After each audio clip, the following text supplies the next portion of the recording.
Hello creeps! Anna here, and I am so excited for today's video. Today we are talking about Bret Easton Ellis's American Psycho.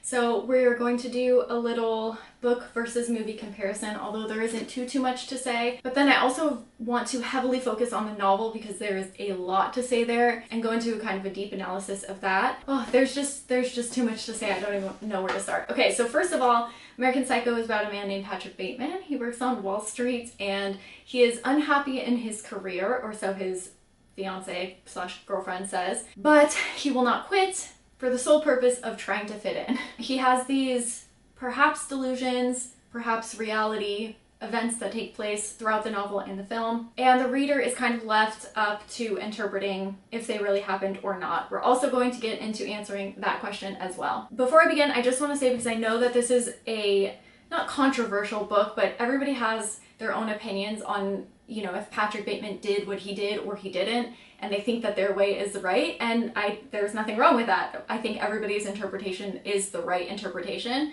But just know that if my interpretation is different from yours, it doesn't necessarily mean that I'm wrong. It doesn't necessarily mean that you're wrong. Art is subjective, so please keep that in mind. However, please, by all means, leave in the comments if your opinions are the same as mine, if your opinions differ. I would love to hear them, but please be nice because I'm a sensitive little girl. Okay, so American Psycho, where do I begin? Let's start with the movie versus book comparison. They are very similar. I don't think I've had a movie versus book comparison on this channel that has been as similar as American Psycho is to the movie. I'll leave all of my movie versus book comparisons below. They just did such a fantastic job with all of the characters, with all of the scenes, with everything. I mean, down to the exact conversations in the movie are mostly taken verbatim from the book. They may not be used in the same context or with the same characters as they are in the novel, but I would argue that that almost proves the point that the book is making, that the people don't even recognize their own friends. They can't even differentiate someone from someone else.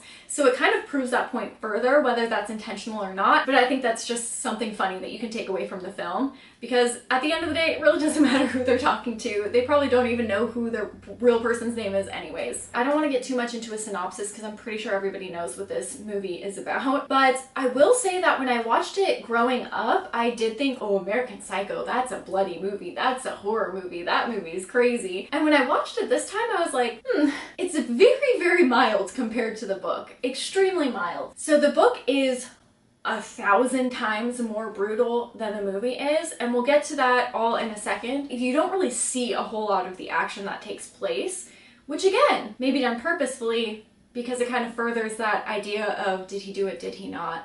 Although I did read somewhere that the director of the film did say that she did not intend for it to be a subjective ending, and that she was like, no, he did it, what do you mean? And she thinks she made it a little too vague, but I don't know. Let's see. There are a few liberties taken with the movie. You know the scene where he's like with the chainsaw following the girl down the railing? That's not in the book.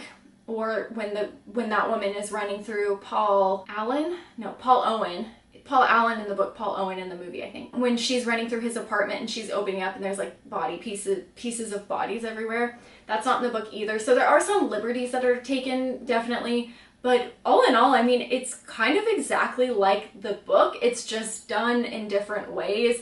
A lot of the dialogue is the same. A lot of the all of the characters are the same. It's just such a fantastically done film. It's so fun. Oh, I love this movie so much. Let's get into the book because, man, there is so much to say here. It's interesting because this book doesn't start like a typical horror book, nor would I say it is a straight horror novel by any means. I said in my last book it's more of a social commentary, and we'll get to that in a second as well. You start out with just following this man around. It is more of like, I would say, a stream of consciousness type book where he's just kind of telling you, today I did this, and then I did that, and then I did that, and here we are. It's not until page 20 where he whispers to himself, I'm a fucking evil psychopath. It's not until page 20 where we get even a glimpse of that, and then that doesn't happen again until much later. So it is a very slow onset. I I touched on it a second ago, is that they can't even differentiate who each other are. So he'll say like,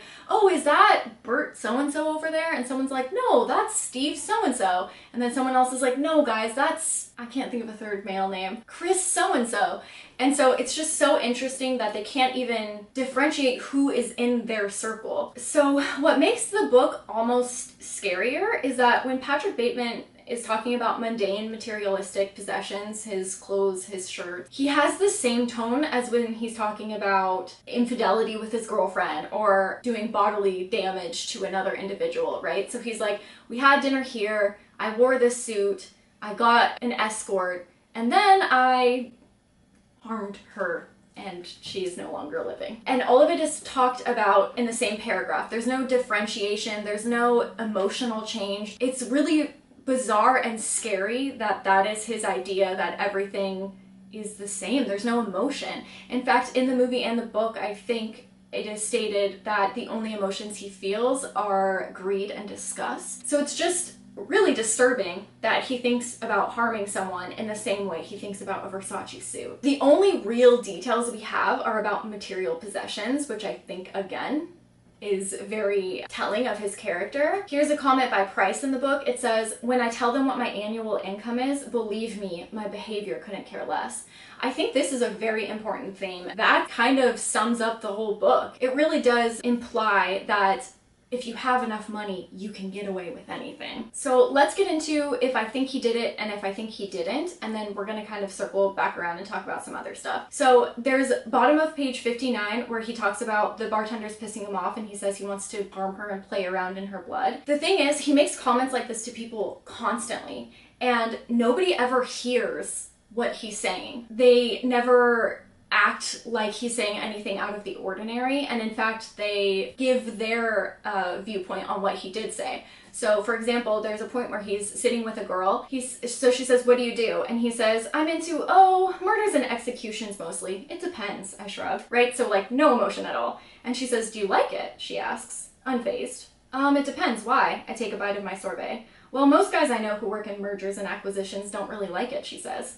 That's not what I said, I say. So you even get what the actual conversation is that is happening. I think the best part about this book is how unreliable the narrator is, to the point where you don't know which part of what he's telling you is the truth and which part is a delusion. There's a lot of evidence, I would suggest, throughout the book that these are just delusions. So here are some of the things. The first one is 116. It says, did I ever tell you that I want to wear a big yellow smiley face mask and then put on a seedy version of Bobby McFerrin's Don't Worry, Be Happy, and then take a girl and a dog, a collie, a chow, a Shar-Pei, doesn't really matter, and then hook up the transfusion pump, this IV set, and switch their blood, you know, pump the dog's blood into the hard body and vice versa. Did I ever tell you that? Nobody was responding, like I said, in the way that they should. They just say, shh, relax. There's also some evidence to suggest that he's hallucinating when he's seeing, I think he's hallucinating buildings that look like mountains. There's one point where he eats crack and runs down the street screaming. He also takes a lot of drugs, steroids, he takes Nuprin, but what's interesting about this is while he's taking it, it's when he's talking to the detective, he's like, I asked the detective if he wants a Nuprin, and then I open a bottle of Tylenol and pop a Tylenol. He also takes cocaine, alcohol, Dalmane, Sominex, and Halcyon, and most of those are actually to treat insomnia. There's also a weird paragraph in there about someone that did something to him when he was a boy. And so, I don't know, I think you could even argue that he has delusions because he's never worked on his repressed issues and he's up all night and he's taking these medications and that's what's making him hallucinate. On this page it says, but since I'm really dreaming of all this. So he kind of tells you right there. And then there's another line that says, I bought a Dove bar, a coconut one, in which I found part of a bone. Obviously that didn't happen. You know what I mean? Like there's so many things in here that it's like, okay, that didn't happen. So is he making this up? Is he not? I'm under the impression that they're delusions. He's not really doing this. But let's talk about a few more just other random things and then we'll kind of come back. The play Les Mis is everywhere, which it was probably around the time that it came out on Broadway, but I think there's a deeper meaning in it as well, because the story Les Mis is about a person who kind of had his odds stacked against him. He was really poor. I think he stole something and went to jail for a long time, and then he turned his life around. Whereas Patrick Bateman is the opposite. He has everything that he's ever wanted, and he's still not happy. So I think that Les Mis actually is a very symbolic part of the film, not to mention the socioeconomic divide as well. During that battle scene with the cops at the end, it's in the movie as well, he talks in third person throughout this whole thing.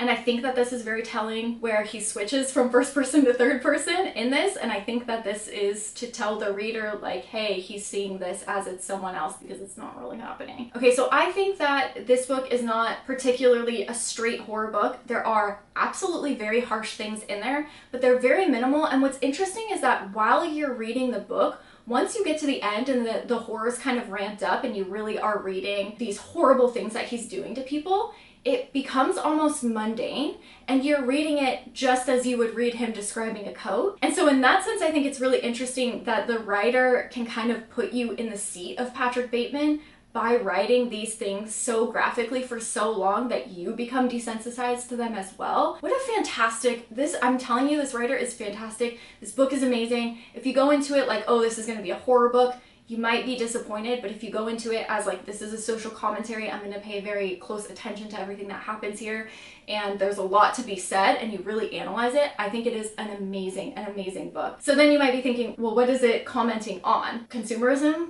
Capitalism?